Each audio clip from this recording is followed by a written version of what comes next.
If you get your gate vertical in the air and you find that it's drifting down on its own, that is when the counterbalance comes in. This counterbalance is a safety device. If you were to cut a hydraulic hose, the gate is not going to come down on its own because this has a valve that is only opened under hydraulic pressure. But that does mean that it needs to be adjusted for the weight of your gate. On the top of the counterbalance here, you have a 9/16 jam nut and a 5/32 Allen key on top. You want to tighten that Allen key if your gate is drifting and starting to come down on its own.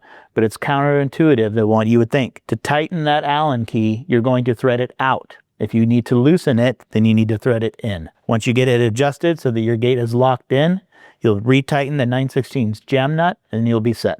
Now, part of your maintenance program is you have 6 grease zerks on this operator. You have 1 on each bearing, 1 here on your actuator arm, 2 up here by your spring banks, and 1 down here at the back of your cylinder on your pad eye. Those will need to be greased each time.